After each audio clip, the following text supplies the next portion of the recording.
نوازم مستم از نگاهت خوش ناز و خوش نوازم مستم از نگاهت هی یار دل نوازم مستم از نگاهت گل من زندگی مال من و تو زندم به خاطری بودن تو اگر عاشقی در دنیا نمی بود عزیزم چی میشد حال من و تو گل من زندگی مال من و تو زندم به خاطری بودن تو.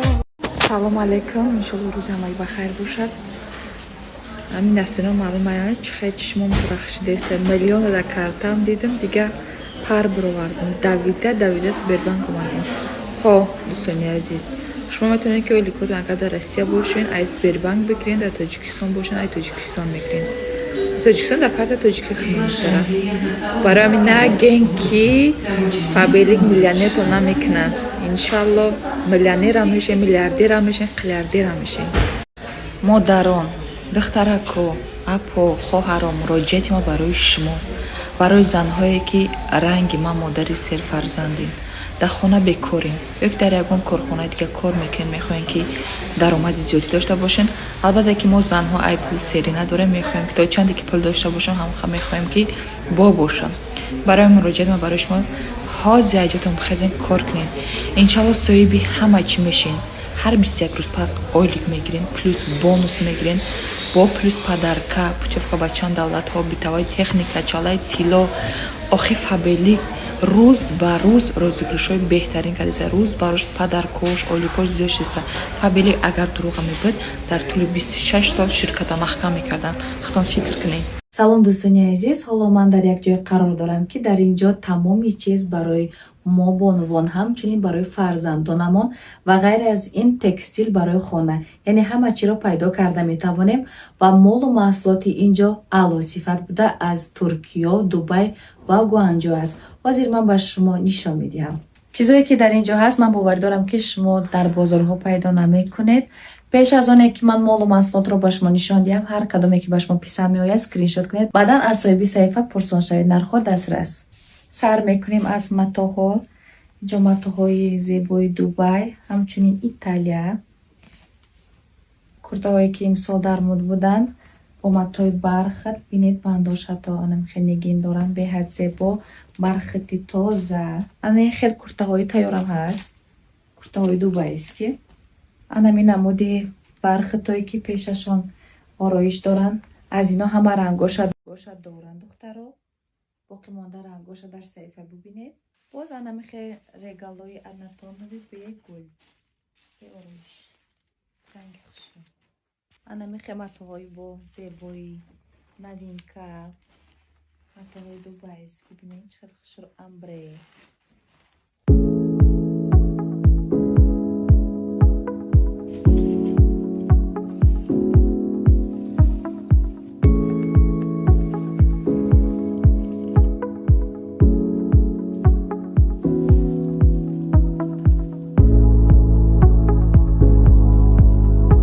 اینجا به نهایت متا زیاد است. باقی مانده اش رو در آمده از صفحه ببینید. هر کدامش که به شما پسند اومد برای خود خرید کنید. برای فرزندکمون لباسای تیرموها دارن، همه نموداش هست. نه برای دخترک و برای بچه‌هایم هست. نبینید چه پلاشکی خوشرو.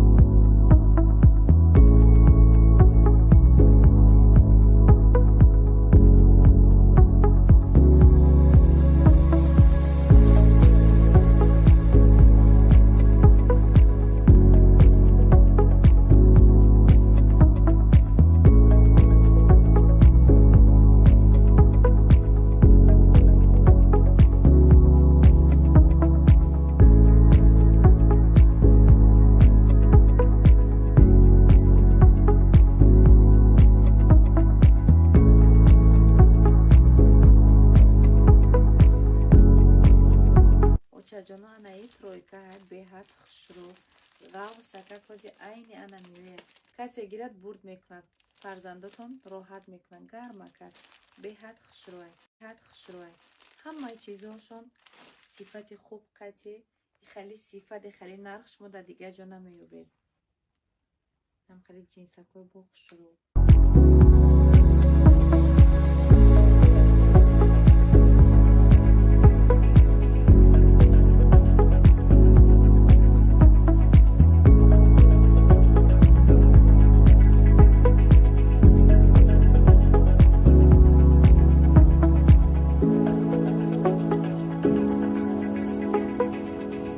مادرای عزیز دیدید برای فرزندانمان چقدر لباسای زیبا دارن. همشون صفت بهترین. من از پیش میبینم با شما میگویم کفالت میدهم به نهایت در اینجا لباسای کودکانه زیاد است. همش برای فصل حاضره، یعنی تیرمو انتخاب خیلی زیاد و همه اندازه ها هست، یعنی رزمی ها هست.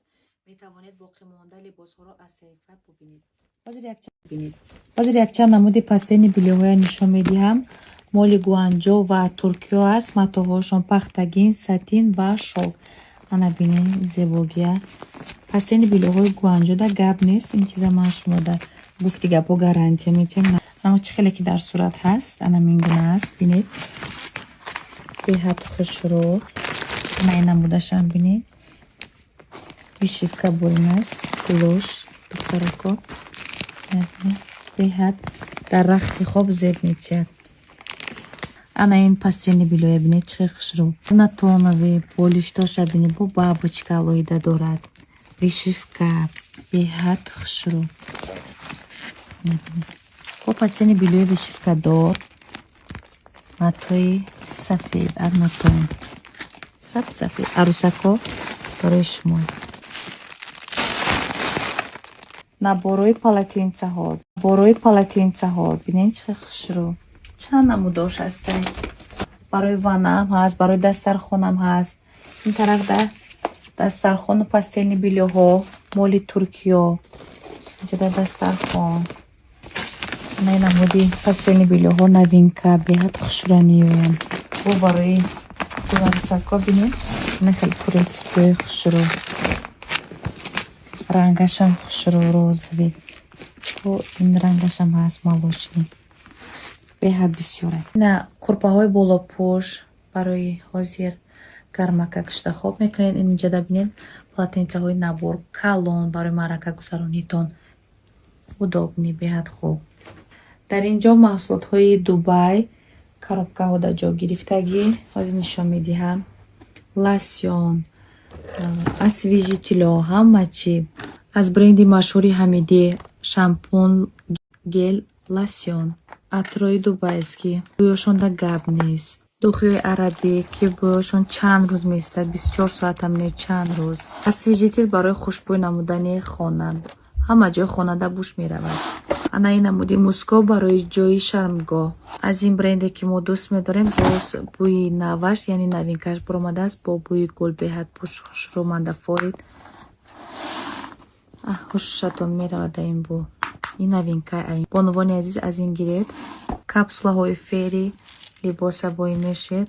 باور کنید تمام خونه رو بوی انامین خوشبوی میگیرد با فیری. освежитель چند نموده با بویای گوناگون. و از این وشیکه ها من میکفتم اینو پیدا کردم.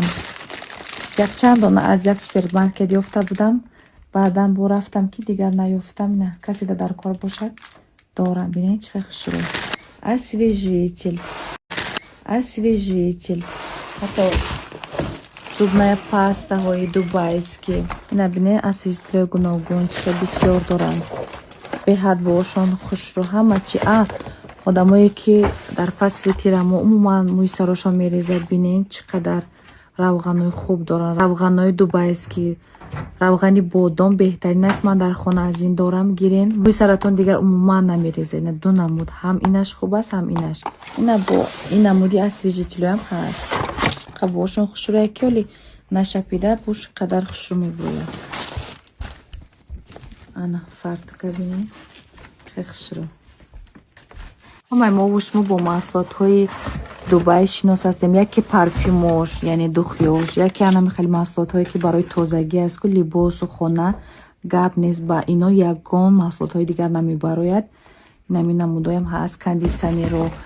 بعد باز یک چیزی که بسیار برای ما زن و مرد فایده دارد. انا روغن کاکاوس برای ریزش موی بهترین است. کسی میگیره اگر برد میکند بینید انمیتش در تمام اویله میبرد. به حد خوب است. دویم 3 مرتبه استفاده بریده الکی شما حس میکنید که موی شما از ریختن به پرگی میموند و همچنین جایی که موی سر زیاد ریختگی است موی میبرورید، یعنی مویتون غوص میشود. روغن کاکاوس بهترین است. دوستان من چقدر توانستم با شما ابزار کردم. در اینجا به نهایت بار زیاد است، یعنی مول محصول زیاد است.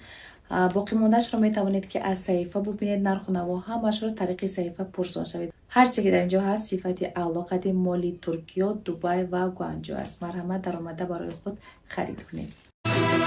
دل کوچولو دل دیوونه دیگه نرو از خونه پشیمون میشی پریشون میشی نمیدونی.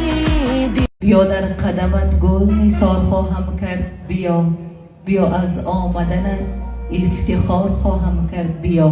بیا آمدنی تو مژده شکوفایی است. خزانی برگ دلم را به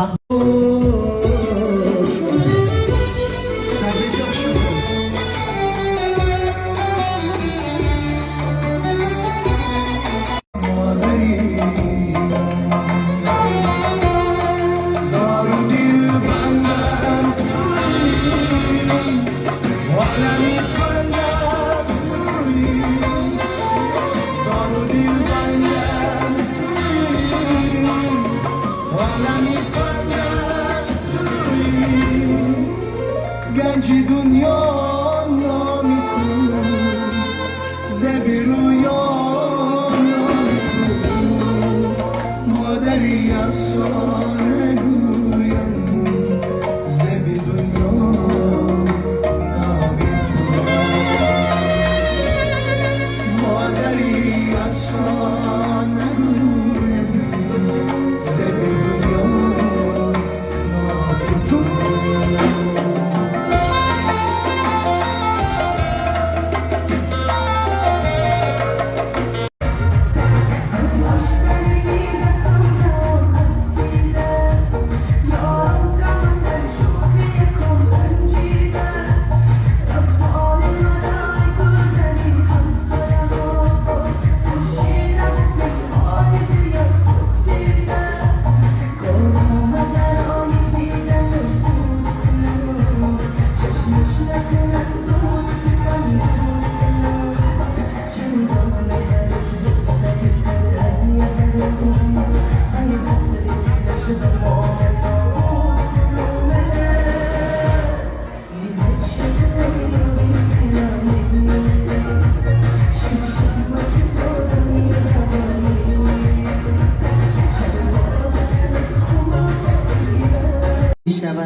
ما پای میکوبیم و میچرخیم تا سمت فلک.